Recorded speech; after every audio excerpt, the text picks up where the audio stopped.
সিলেটের জকিগঞ্জে কুশিয়ারা নদীর বেড়িবাঁধ ভেঙে গ্রামের পর গ্রাম প্লাবিত হচ্ছে। তলিয়ে গেছে রাস্তাঘাট সহ উপজেলা স্বাস্থ্য কমপ্লেক্স এবং জকিগঞ্জ ফায়ার সার্ভিস স্টেশন। স্থানীয় উপজেলা প্রশাসন জানায়, গত 3 দিন থেকে উপজেলার ছবড়িয়া, রারাই, বাখরশাল, জকিগঞ্জ পৌর এলাকার 1 নম্বর ওয়ার্ডের নরসিংহপুর এলাকার ডাইক ভেঙে পানির লোকালয়ে ঢুকতে শুরু করে। এদিকে বিশুদ্ধ পানি, স্যানিটেশন এবং গবাদি পশুর খাবার সংকটে চরম দুর্ভোগে পানিবন্দী মানুষ।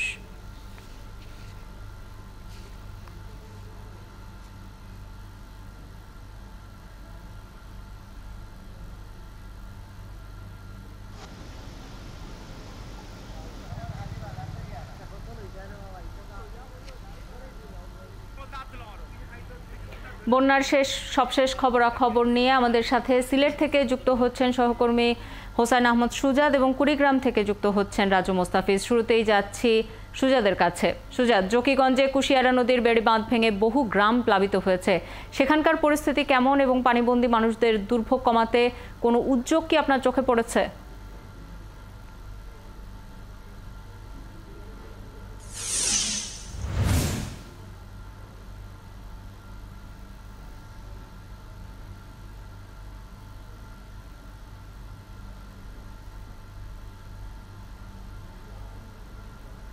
দেখুন শাওন, গেল 1 মাস থেকেই সিলেটের জকিগঞ্জের পৌরসভার বেশ কয়েকটি গ্রামের মানুষ কিন্তু পানিবন্দী তারা বলছেন, এবং গেল 3 দিন আগে জকিগঞ্জ পৌরসভার 1 নং ওয়ার্ডের নরসিংহপুর এলাকার কুশিয়ারা নদীর বেড়িবাঁধ ভেঙে নতুন করে আর বেশ কয়েকটি গ্রাম প্লাবিত হয়েছে। জকিগঞ্জ উপজেলায় সর্বমোট 87টি গ্রাম ইতিমধ্যে প্লাবিত হয়ে গেছে। আমি এই মুহূর্তে আছি জকিগঞ্জ পৌরসভার 1 নং ওয়ার্ডের হাজরাবন এলাকায়, এটি শহর এলাকা, এবং এই শহর এলাকার আপনি অবস্থাটা দেখছেন যে এটি হচ্ছে সিলেট জকিগঞ্জ শেওলা সড়কের সংযোগ সড়ক, হাজরাবন খলাচড়া সড়ক, এবং এই সড়কটি এই মুহূর্তে পুরো পানির নিচে তলিয়ে গেছে এবং সড়কের কোনো জায়গায় হাঁটু পানি, কোনো জায়গায় গলা পানি, এবং এই সড়কের পরেই কিন্তু বেশ কয়েকটি অভিজাত গ্রাম রয়েছে, খলাচড়া, বাকরশাল, নরসিংহপুর সহ বেশ কয়েকটি গ্রাম রয়েছে, এবং এই গ্রামের যে সকল মানুষ রয়েছেন তারা কিন্তু সবাই পানিবন্দী হয়ে পড়েছেন, যার একটি মাত্র কারণ যে কুশিয়ারা নদীর যেটি বেড়িবাঁধ ভেঙেছে গত 3 দিন আগে নরসিংহপুর এলাকায়, সেই এলাকার বেড়িবাঁধের কারণেই কিন্তু এই এলাকা প্লাবিত হচ্ছে। পাশাপাশি জকিগঞ্জের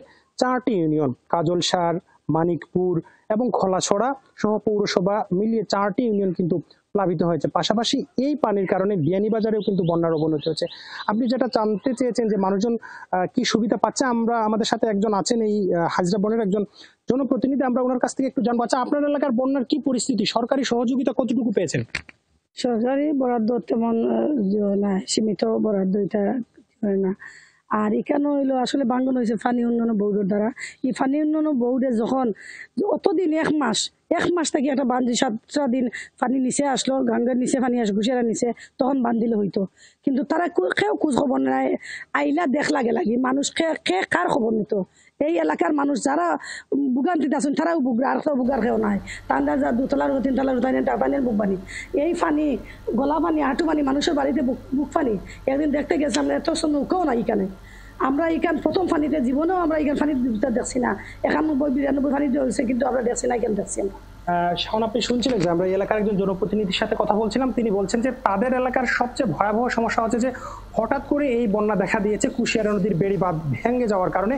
সর্বমোট 4টি বেড়িবাঁধ ভেঙেছে, এবং এই ভেঙে যাওয়ার কারণে মানুষের সবচেয়ে ভয়াবহ সমস্যা যেটি হচ্ছে এই এলাকায় কিন্তু নৌকা নেই, যার কারণে যে যেখানে আছে সেখানেই কিন্তু আটকা পড়েছেন, এবং সরকারি সহযোগিতা একদম সীমিত। সেখানে আরো ত্রাণ তৎপরতা বাড়ানোর কথা বলছেন স্থানীয়রা।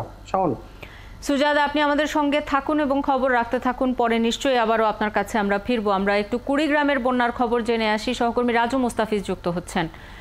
রাজু, কুড়িগ্রামে বন্যা পরিস্থিতি কেমন দেখছেন? নদ নদীর পানি বাড়ছে কিনা জানাবেন, এবং নতুন কোনো এলাকা প্লাবিত হয়েছে কি?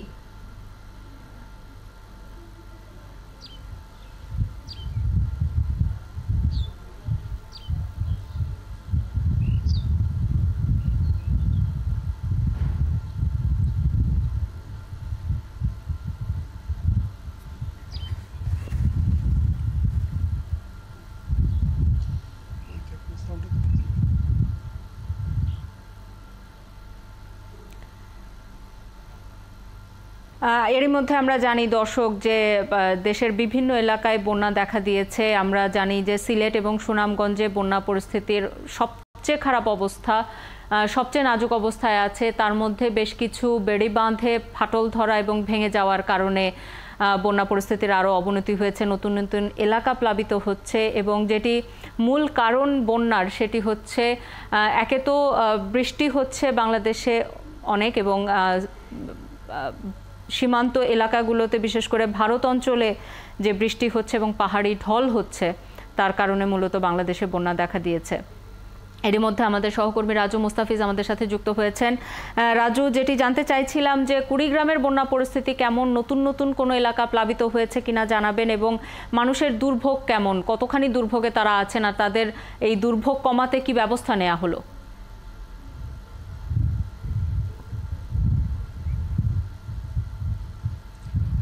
আসলে ধন্যবাদ আপনাকে। কুড়িগ্রামের বন্যা পরিস্থিতি আরও অবনতি হয়েছে। কুড়িগ্রামের ধরলা তিস্তা নদীর পানি কমলেও ব্রহ্মপুত্রের পানি বিপদসীমার উপর দিয়ে প্রবাহিত হচ্ছে। কুড়িগ্রামের ব্রহ্মপুত্র পানি নুনখাওয়া পয়েন্টে 72 সেন্টিমিটার এবং চিলমারি পয়েন্টে 78 সেন্টিমিটার উপর দিয়ে প্রবাহিত হচ্ছে।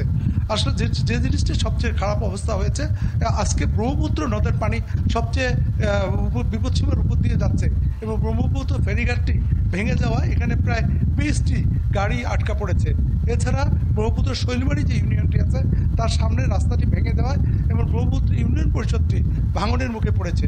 আপনাকে বলে রাখি যে আজ 3 দিন থেকে যেহেতু বৃষ্টি, অবিরাম বৃষ্টি এবং পাহাড়ি ঢলের কারণে কুড়িগ্রাম যে 405টি দ্বীপচর রয়েছে, এই দ্বীপচরের মানুষগুলো বন্যাতে প্লাবিত হয়েছে এবং প্লাবিত হওয়ার কারণেই এই সব এলাকার মানুষ চরম দুর্ভোগে পড়েছে। তাদের ঘরে পানি ওঠায়, তারা ঘরে আর থাকতে পারছে না। তারা ঘর থেকে বা মানুষের আত্মীয় স্বজনের বাড়িতে বিভিন্ন বাঁধে এবং নৌকার মধ্যে আশ্রয় নিয়েছে। অনেকে ঘরের মধ্যে থাকলেও তারা মাচান উঁচু করে ঘরের মধ্যে অবস্থান করেছে। এইসব মানুষজন যেহেতু পুরোপুরি শ্রমের উপর নির্ভর করে, তাই তাদের আসলে তারা কাজ না পেয়ে কিছুটা খাদ্য সংকটে পড়েছে। আমাকে ওই দ্বীপচরের বিভিন্ন এলাকার লোকের সাথে আমি কথা বলেছি। তারা বলেছে যে তাদের যে পানির যে অবস্থা, প্রতিদিনই পানি বাড়ছে এবং তারা রান্না করার মতো জায়গা পাচ্ছে না। যদিও তাদের আর্থিক সংকট আছে, তবে তারা ধার দেনা করে বিভিন্নভাবে কোনো রকম জীবনটাকে বাঁচিয়ে রেখেছে। আপনাকে একটি কথা বলে রাখি, এই দ্বীপচরে মানুষের হচ্ছে প্রধান অবলম্বন হচ্ছে গরু এবং তাদের ছাগল, এবং এইসব গরুগুলো নিয়ে তারা মহাবিপাকে পড়েছে। কারণ ওইসব গরু ছাগলের যে খাদ্য সংকট চলছে এবং অনেক এলাকায় বেশ কিছু গরু ছাগল মারা গেছে বলে আমাকে জানিয়েছে।